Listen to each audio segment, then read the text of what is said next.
Well, the fire has gone out on the NFL Combine. Today was the final day of media availability. We stayed in the workroom until they were literally kicking us out this evening in Indianapolis. Tomorrow, the last thing to do is cornerbacks and safeties will be on the field. We got to speak to some corners and some safeties today. Vincent, from my perspective, the guy that really impressed me as a safety was Justin Reed. Oh yeah, I mean, it was interesting. Like the two guys so far who've really stood out at the podium to me have been him and Mark Andrews, and both of them it's because it's gone beyond just I like to hit people or like Reed was talking in depth about sort of coverages and how you adapt different routes and how you pass off and how not to go into huge amounts of detail, but it was really impressive hearing him talking clearly understand what he's meant to be doing. I think I need to watch more tape into work, I think he can actually do it. But from a mental standpoint, he's the kind of guy you draft and you think there's no worries. Like you're not going to worry about him stepping up to the NFL. He kind of seems like a safe pick, right? Yeah, if he's still there at 24, a guy like Justin Reed is not going to disappoint you at safety. No. Seems like he might be able to even step in and start immediately.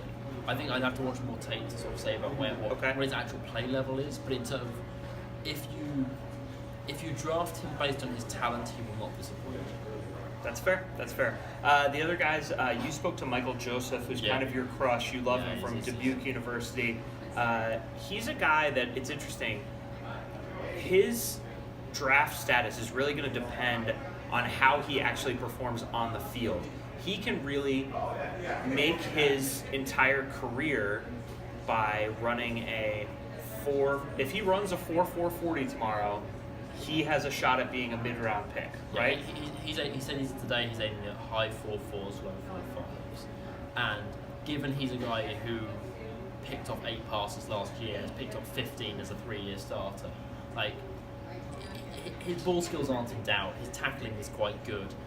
Mentally he seems to have got it. Like it's just, can he run fast enough? Because he goes from Dubuque, he's the only D3 guy at the combine, and he basically has been able to just stroll through his college career. Like he was never pushed athletically. He was always faster wherever he was covering.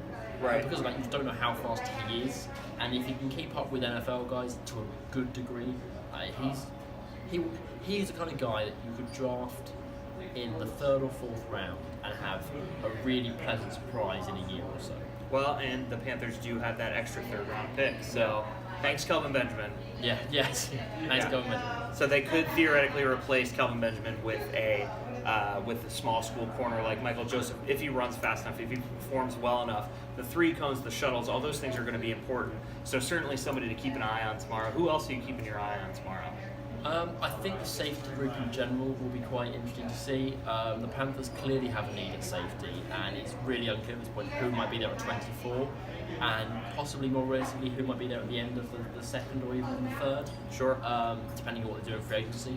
There are a number of guys who are sort of somewhere in that area, and how they perform tomorrow will be really interesting to see. So guys like Justin Reed, and Ronnie Harrison, Minka Fitzpatrick, probably a little Marcus bit too. Marcus Allen. Marcus Allen was really engaging on the podium today. He's a fun guy. He seemed like a really nice guy, a really fun guy, and I just enjoyed kind of speaking to him for a few minutes. Yeah. From an on-the-field perspective today, sad news.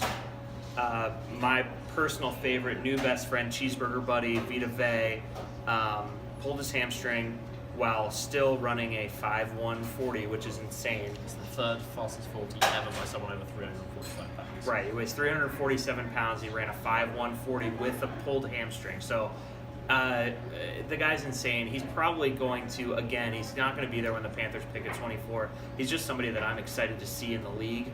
I think he's going to be fun, and I hope that he does not get drafted by Tampa, New Orleans, or Atlanta. Yeah, no, I think he's the kind of guy who, if he can, there are some technical things he needs to work on a tiny bit, but if he can live up to what looks like he should be, right, he's a complete gamer. He's the kind of guy that, because of the position he plays as well, he can completely wipe out half your game effectively. He can be a genuine threat on every single play. So Vita Vea, obviously a little bit disappointing, but guys that didn't disappoint, Marcus Davenport, there was a lot of people that kind of were hoping that he might last to 24.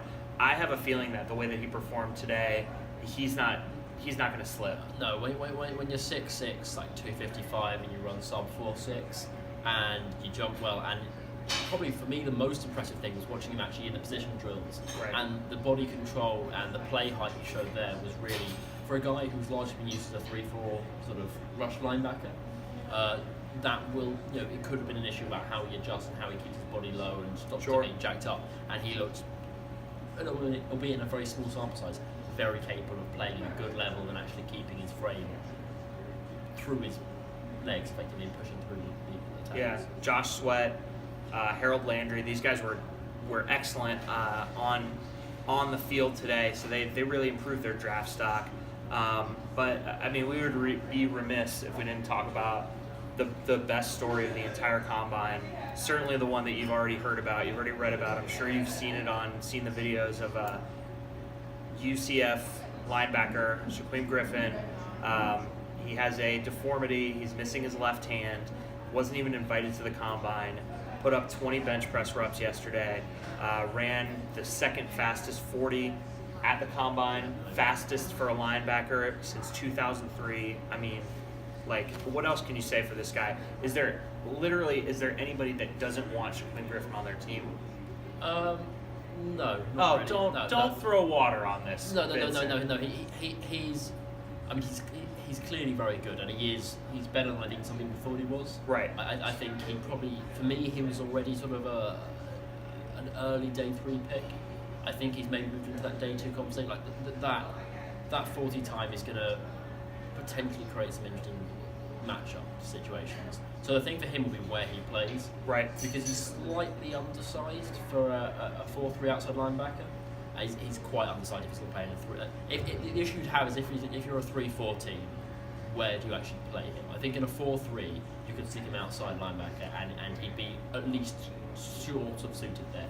The other options may be moving into that kind of big box safety. If you're a team that has a guy that comes in and plays that kind of heavy safety role, like a Buffalo nickel almost. Yeah, that kind of. I mean, it'll change from like passing and rushing down. It's like, but the kind of role that Shaq Thompson's played the last couple of years with the Panthers. I mean, if you're a team that has that kind of role, he is a guy that can come in and potentially play that.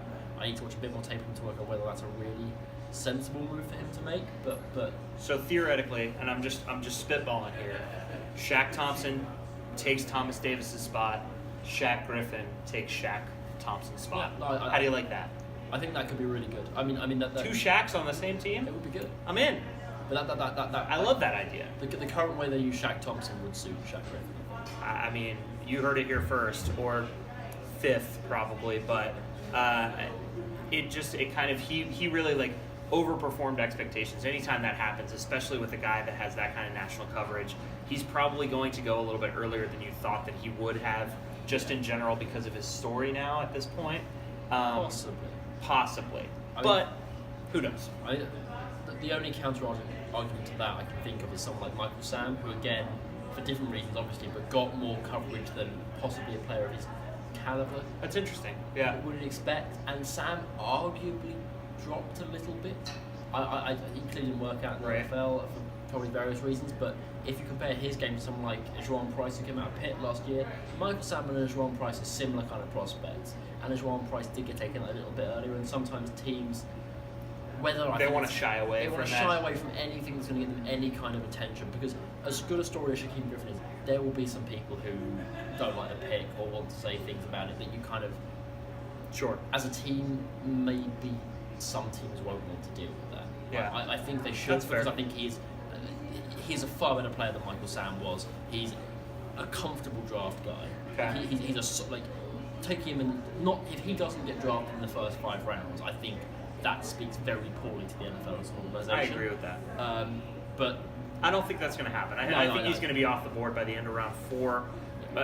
At the very least, probably by the end of round. For me, I think he's off the board by the end of round 3, maybe even like high 3s. But you never know. It will depend on what teams think. I think that here's what we're going to do, and this is going to be fun for me and not so fun for you, and certainly terrible for our viewers. But I want to do a quick lightning round, okay? Okay. I'm going to give you every position in the draft, and Yeah. you're going to give me the guy that you think that the Panthers are going to draft. One guy, okay? They're actually going to draft. Yes, that could end up on the guy that's most likely to end up on the Panthers roster. Not maybe in the first round, maybe not in the 7th round, wherever they're going to come in, Okay. okay? Yeah. Most likely, and then we'll grade you at the end of the draft. Do they have to be combine invites? Yes. Okay. Quarterback. Mike White. Mike White. Wow, okay. West Kentucky. Not what I thought you were going to say, but I love it. No, I prefer if they took Benka, but I think he'll go a little bit too high. Running back. Nick Chubb. Wide receiver. Deshaun Hamilton. Tight end. Oh, don't disappoint yourself. I know what you want to say. There you go. Yeah, you did it. Offensive tackle.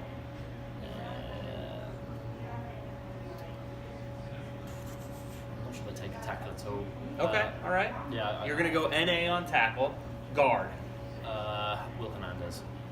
Center. That's kind of center/guard. Frank Ragnow. Sure, if they're going to pick one, Ragnow. Cornerback. Corner. Oh. You know what you want to say. Just say it. Quentin Meeks. Oh, no, I thought you were going to go Michael Joseph for sure. I think it's separate like who I'd like them to take and who, like realistically Okay. I think Meeks is possibly a more obvious kind of scheme for Safety. Ronnie Harrison. Linebacker. Now, if they take Ronnie Harrison, that's going to probably be at 24, right? Yeah, maybe then the second. Okay. Linebacker. Shaq Griffin. I'll say it. Yeah. It's out there. I'm putting it out there. Edge rusher. Arden Key. Ooh, that's fun. I'm not sure I like that necessarily, but he's almost certainly going to be that 24 offer today.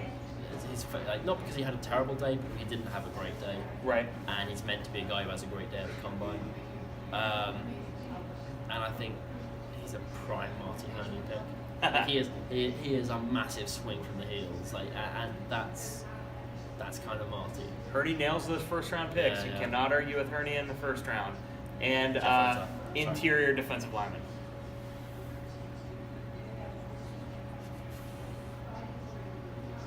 Derek and Dandy. Okay. Andy. All right, that's fair. Hey, so you heard it here first. That's the new roster for the Carolina Panthers. They're going to draft every single position in the 2018 NFL Draft. I'm going to be so excited if they draft any of those guys. But if you somehow nail like five to 6 out of 7, or I guess they have 8 picks. So if you get 6 out of 8, I'm going to be fantastic. This is our last Fireside Chat from Indianapolis. We're glad that you guys came on this ride with us. And anything else? Closing thoughts from the Combine? No. I mean, I think it'll be interesting to see what, like, free agency is clearly going to set up everything for the Panthers to draft. And I think it will be interesting to see, coming off the guard class in particular, how they evaluate that, and where they start to, because it's one of the things where you have to almost know what's in the draft before you make your free agency decisions, and Norwell is obviously going to be the big free agency decision, so they will have to have a really clear idea of this draft, of this guard class, way sooner than the draft is actually going to be. And I think it'll be interesting to see whether they take what they've seen this weekend into account in that sort of rapid, how good is this class type process, particularly given the fact that Price and Ragnow did not compete at all, barely competed. Yep. And so that's 3 of the big guys. And they can't wait for the pro days to have a full idea of these guys. No, they really can't. So, going to be an interesting next month for the Carolina Panthers, obviously. But it's going to be an interesting night for us because we don't have to go to the Combine tomorrow. So, it's going to be very exciting. And we are glad that you guys joined us. And be sure to check out therightreport.com for a lot of these same thoughts in written form, but a little bit betterly extrapolated. And we will not use words like betterly.